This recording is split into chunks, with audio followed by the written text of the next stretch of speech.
Maybe you are cooking and your hands are covered in flour. Maybe you are driving. Maybe you are late, half-charged, and trying to remember whether the meeting is at 10 o'clock or 10:30 while pretending you are not annoyed with the entire universe. You say the little phrase your phone recognizes, and the assistant wakes up. It answers. It searches. It opens something. It adds a reminder. It suggests a route. It reads a message. It tries very hard to be helpful while occasionally misunderstanding the simplest possible instruction. It feels like a private moment between you and your device. But behind that tiny moment is a much bigger question. Who was allowed to answer?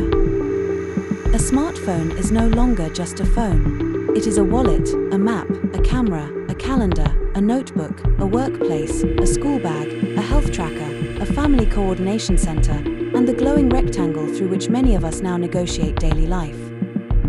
AI assistants may make that role even more powerful. They are not only answering isolated questions anymore.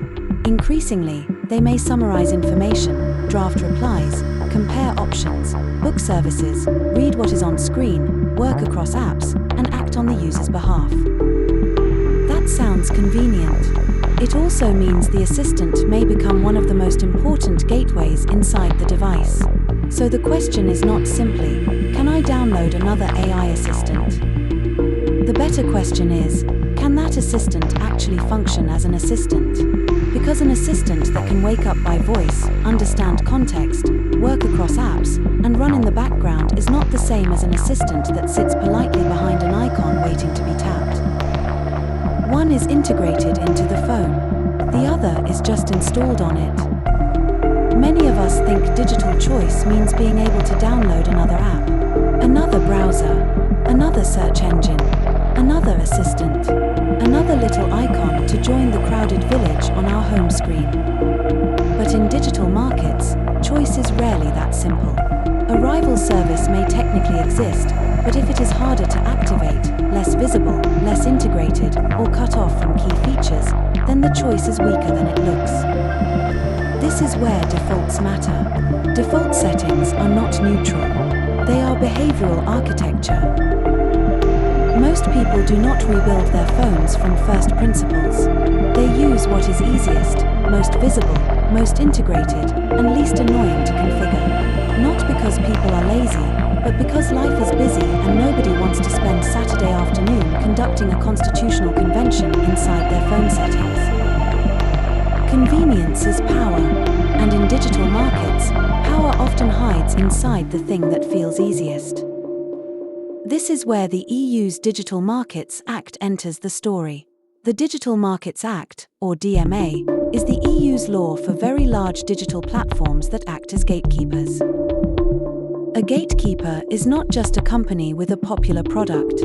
It is a company that controls an important access point in the digital economy, an operating system, an app store, a search engine, a browser, a marketplace, or another core platform service. The issue is not that large platforms are automatically bad. Large platforms can be useful, efficient, and popular for good reasons. The issue is what happens when the same company both owns the gate and competes with everyone trying to pass through it. If the gatekeeper's own service gets smoother access, better defaults, deeper integration, or more useful data, competitors may technically be present while being practically disadvantaged. That is the difference between theoretical choice and usable choice. And now, the EU is applying that logic to AI assistants. In July 2026, the European Commission issued binding measures to Google under the DMA. One part focuses on Android and AI assistants. The Commission says rival AI assistants should have more effective access to relevant Android features if Google's own AI services, such as Gemini, can use those features. This matters because Android is used by a very large share of mobile users in Europe, so the way Android structures access affects millions of people. The features involved may sound technical: invocation, context, actions across apps and the operating system, background execution, hardware and software resources, and access to on-device models. But the everyday meaning is easier. Can a rival assistant wake up by voice? Can it understand context with user consent? Can it help across apps? Can it perform useful tasks in the background? Can it compete as an assistant, or only as a nice app waiting behind an icon? The EU's position is not that every assistant should get unlimited access to everything. The position is that rivals should not be unfairly locked out of the functions they need to compete. In other words, if your phone has more than one possible brain, the question is whether each brain is allowed to connect to the body. Yes, that is a strange sentence. It is also basically the issue. The second part of the Commission's decision is about Google search data. At first, that may sound like a separate issue. Search feels like yesterday's internet compared with AI assistants. But it is actually central to the next stage. AI assistants and AI search tools do not become useful only because they sound confident. They become useful because they can find, retrieve, rank, and ground information well. Search engines learn from searches. They learn what people ask, what results are shown, what users click, what seems useful, which spelling corrections matter, and how different questions should be answered. Google Search has had an enormous advantage here because it has operated at massive scale for years. The Commission says Google must share anonymized search data with eligible competing search services under fair, reasonable, and non-discriminatory terms. This can include AI chatbots that offer search functions.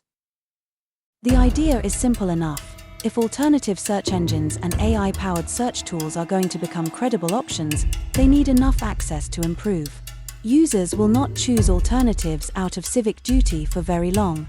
They choose tools that work. But this is where the story becomes more complicated. Google argues that these requirements could weaken privacy and security protections for European users. And that argument should not be dismissed simply because it comes from Google. There are real risks in opening system-level access. AI assistants are not weather widgets. They may request access to microphones, screens, messages, calendars, location, browser activity, apps, and background functions. If a weak, careless, malicious, or poorly governed assistant receives deep access to a phone, the consequences could be serious. Users may not understand what they are granting. Consent screens may become too frequent to be meaningful. Security review may become harder. Device integrity may be affected.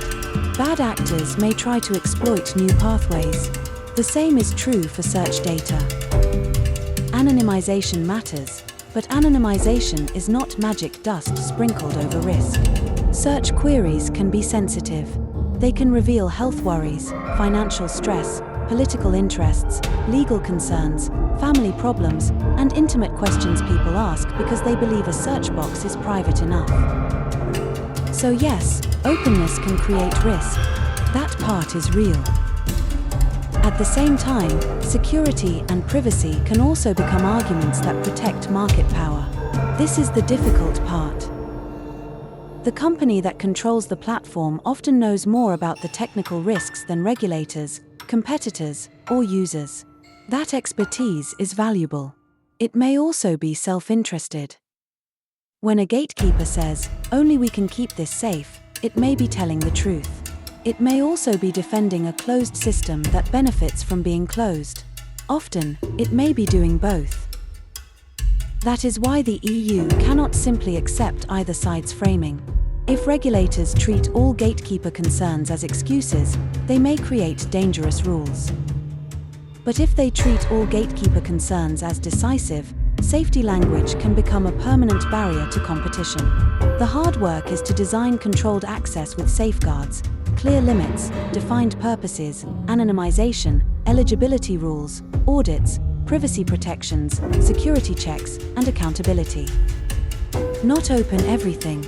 Not trust the gatekeeper forever. Something harder than both. If this works well, European users may eventually have more meaningful choice between AI assistants. A user could choose a preferred assistant and have it function more deeply inside Android. Alternative search and AI services could improve because they have access to certain data under controlled conditions. Smaller or more specialized providers might compete on privacy, accessibility, language, or service quality. That is the optimistic version. But there is also a less optimistic version. If interoperability is implemented badly, users may face confusing permission systems or weaker protections. If search data sharing is poorly governed, sensitive data could be mishandled. If compliance becomes too complex, only large competitors may benefit. If users are offered more choices but the alternatives are still not good enough, they may simply stay with the default. The EU can open doors. It cannot make people walk through them. Regulation can make competition possible. It cannot guarantee that every competitor will become useful, trustworthy, or loved. The deeper question is not whether one decision about Google is good or bad. The deeper question is how the assistant layer should be governed.